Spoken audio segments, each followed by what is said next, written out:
faithfully delivering value by interpreting great books from around the world. Hi, I'm Sally, and this is Sally's Book Talk. Today, we're exploring the book, The Mythical Man-Month. At first glance, The Mythical Man-Month might sound like a fantasy novel, but it's actually a project management book in software engineering that's been a bestseller for over 40 years. The English term man-month refers to man-month, not human and moon. It's a unit for measuring workload, meaning the amount one person can do in a month. In software engineering management, we often estimate task loads by how many man-months a project requires. For larger workloads, it can also be measured in man-years. The author, Frederick Brooks, is a renowned American software engineer and one of the first winners of the Computer Pioneer Award. At just 29, he led the development of IBM's System 36. System/360 was the first generation of computer systems, and its success marked humanity's entry into the information age. With this system, NASA built databases and completed the moon landing program. Its success made Brooks famous. In 1999, Brooks received the highest award in computing, Turing Award. Starting in the 1970s, he wrote articles on effective project management in software development. Some famous essays like No Silver Bullet and The Surgical Team are still classics today. He later compiled these into The Mythical Man-Month, first published in 1975. But even today, its core ideas remain relevant, and it's hailed as the Bible of project management. Next, I'll break it down into 3 parts for you. Part 1, what is the Mythical Man-Month? What challenges in project management does it reflect? Part 2, how to tackle those challenges and manage projects more effectively in software development. Part 3, why it can't be fully solved, as the author said, no silver bullet. Why is that? I'll explain this later. All right, let's start with part 1. What is the Mythical Man-Month? What challenges in project management does it reflect? As we just said, a man-month is the workload one person can complete in a month. But think carefully and you'll see the man-month unit confuses workload and progress, because these two factors aren't simply multiplicative.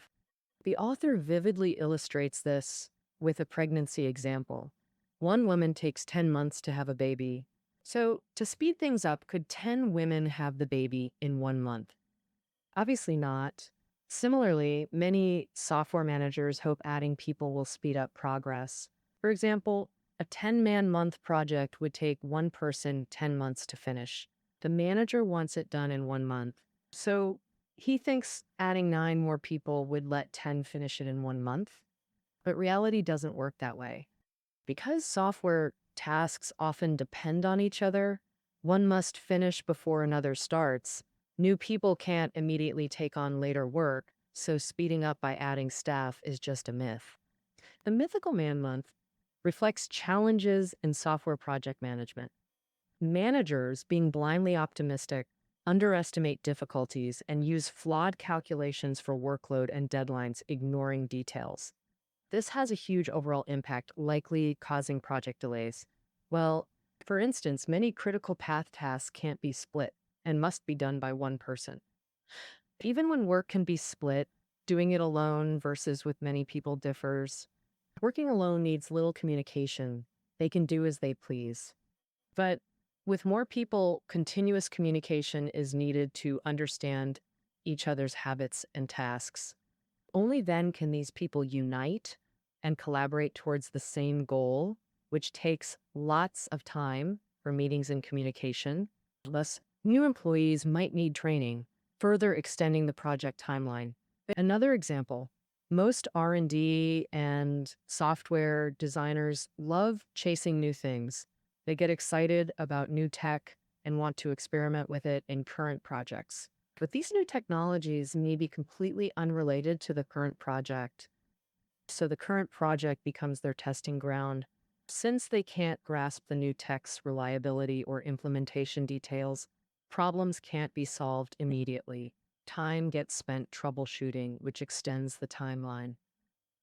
Yet, this is very common It relates to programmers' work habits and is hard to manage away. Ultimately, software is knowledge intensive with large teams and diverse roles. Take a typical internet company tech team. The smallest unit needs at least a product manager, UX, designer, front end dev, back end dev, architect, tester, all with different languages and thinking styles.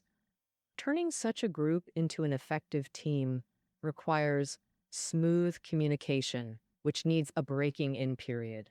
Assuming everyone thinks alike or speaks the same language vastly underestimates management difficulty. So, can this be improved? Actually, it's not all bleak. Through multiple articles, the author provides methods to approach this myth and manage projects effectively. First, work in small teams. Organizing members effectively is key for managers. The author proposes a surgical team structure for organization. Why use this approach? The author starts by discussing how teams impact efficiency. Studies show a tenfold productivity difference between the best and worst performers. This echoes Steve Jobs' idea that one outstanding person can outperform 50 average ones. So, if not everyone excels, what should managers do? The author suggests having top performers lead as the core, with others supporting in specialized roles. That's the surgical team model, centered around the chief surgeon. Others, like assistants, anesthesiologists, and nurses, all support the chief surgeon. Each handles their specific role, working together to ensure surgical success.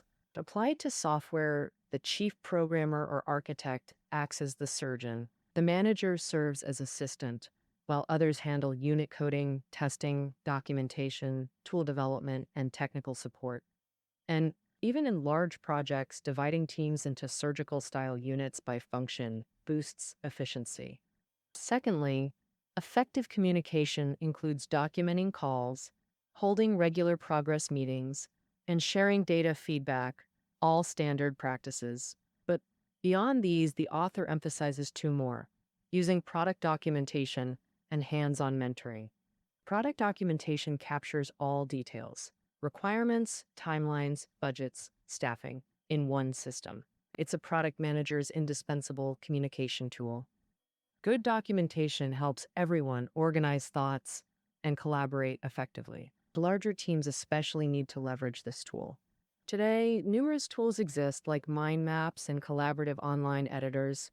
However, despite the effectiveness of product documentation, project managers must recognize that sometimes only hands-on guidance on how and what to do will work. To illustrate this need, the author shares a story about selling cash registers. The story goes, a young cash register salesman, full of enthusiasm on his first day, hauled a cart of machines but sold none despite hard work. He'd mastered basic sales techniques and excelled in training, so he felt deeply frustrated and powerless. His sales manager said, "Come on, help me load some machines onto my wagon." The manager then personally demonstrated proper setup and effective feature explanations to customers. Soon they sold several cash registers. Inspired, the author made hands-on mentoring standard practice. This proved highly effective. The author's third tip: nip problems in the bud. He offers concrete suggestions for this. Software engineering's complexity impacts efficiency tenfold or more. Many overlook this, like that Weibo user claiming Teslas are just bundled batteries. Such comments show ignorance about complexity-efficiency relationships. While a single AA battery isn't high-tech, organizing 7,000 to power a Tesla involves complex challenges. Issues like heat dissipation, isolation, and explosions must be handled meticulously. In short, it's not simple addition. Scaling requires solving intricate R&D problems, so managers must prioritize early intervention. Stay vigilant about delays and surprises during execution. As the saying goes, a small leak will sink a great ship. Many project delays and failures originate from tiny delays and accidents. Individually, these small delays and accidents aren't catastrophic, but the complacency hidden behind these details is truly deadly. When everyone dismisses these small errors, they accumulate like grains of sand, eventually causing overall project delays. So the author offers forward-thinking solutions. First, establish key checkpoints called milestone events during the project. With clear targets, teams can focus and strive to achieve these milestones. The key is ensuring 100% completion of each milestone. For example, most programming builds on existing code, rarely from scratch. If measuring progress by percentage, coding may quickly reach 90% completion. Then endless debugging occurs between 90 to 99% until final sign-off for release. Thus, milestone events can't be fudged. They require unambiguous completion. So who defines these milestones? Typically project managers. In fact, it's a core responsibility. Second, create a dedicated planning and control group. In cross-teamwork, delays often prompt responses like, "not my problem," from other groups. This starts blame shifting and creates rifts between teams. To prevent finger pointing, establish this group at project inception for major software projects. This group oversees and manages project progress. The control group isn't a permanent standalone team, but during software development, it manages project stakeholders in each team using clear goals and the next milestone event set during planning. And they supervise relevant departments and teams, checking and reporting on work to help main project managers get the latest project updates. Third, project managers must recognize the reality that the only constant is change. Therefore, when designing systems, we must aim for maximum flexibility. For example, designing programs modularly, providing extensible programs, functions, and interfaces, and recording each change with version numbers for distinction. Finally, to avoid project delays and failures, integrate testing as early as possible. Because software projects or systems are delivered as a whole, having one module or function working perfectly doesn't mean much for the overall system.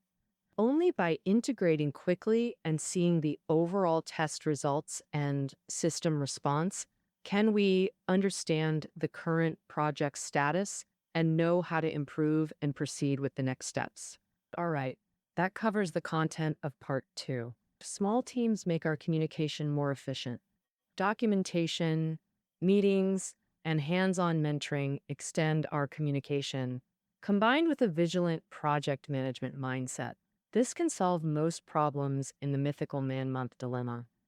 Why can it only solve most problems? Because some issues in the Mythical Man-Month stem from inherent characteristics of software engineering that can't be completely solved, as discussed in the famous essay, No Silver Bullet, in this book. What is a silver bullet? A silver bullet is a bullet made of silver. In Western legends, to kill werewolves, those terrifying monsters, you must use a silver bullet. Here, a silver bullet refers to a trick or skill that can completely solve a problem. The author says there's no silver bullet in software engineering management, meaning there will always be unsolvable difficulties. It's never smooth sailing from start to finish. Why is that? The author explains from two aspects. First, computer technology develops too rapidly. Imagine this, from the first room-sized computer to today's USB-sized devices. Throughout this process, both hardware and software technology have advanced rapidly. To avoid obsolescence, professionals must constantly learn new skills while adapting to evolving software demands from societal changes. Each new technology or learning curve presents significant challenges.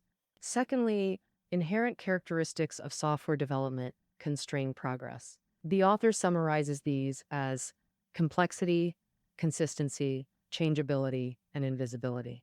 These terms sound abstract. Let me explain each with examples. First, complexity. This manifests in user requirements, technical R&D, and team management.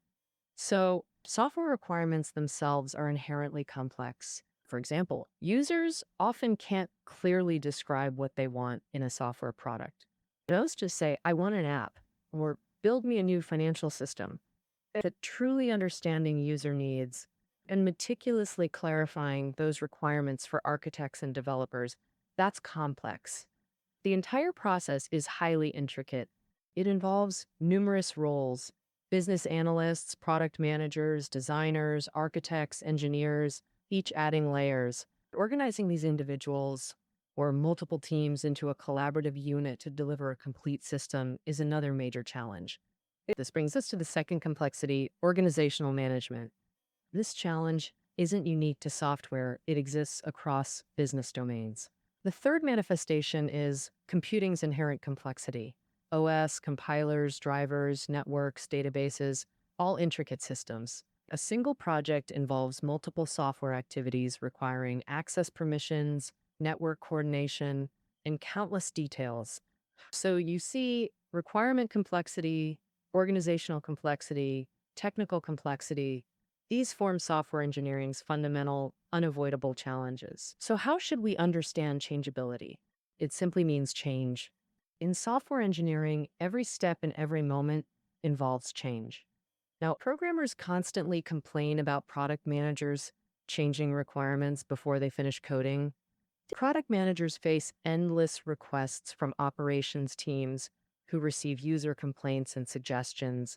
User needs change, business environments change, competitors change too. So, how can software engineering stay unchanged? This is a fundamental difficulty we can't alter. Our only option is to embrace change, along with consistency and invisibility. These two are relatively easier to grasp. Consistency means facing complex ruleless factors. Simplifying with one rule is unrealistic. Invisibility refers to software being thought products, invisible and intangible, relying on language for communication, which naturally causes cognitive difficulties. Though these are unsolvable fundamental difficulties, the book suggests three approaches to mitigate their impact.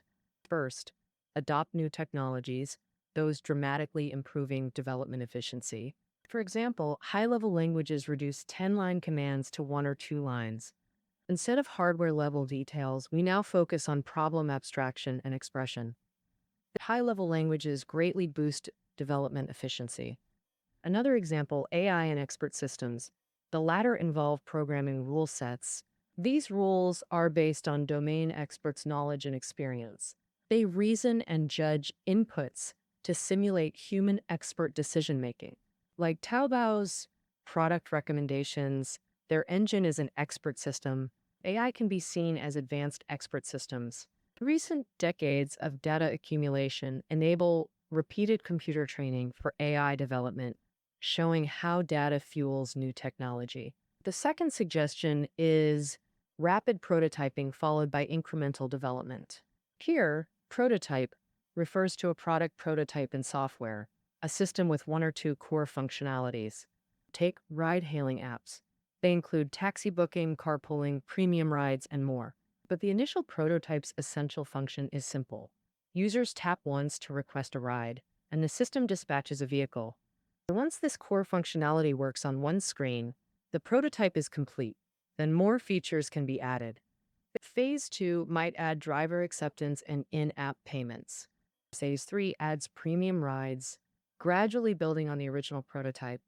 These later additions are incremental development. Historically, software projects were monolithic, taking a year or more from requirements to delivery, like Microsoft's approach.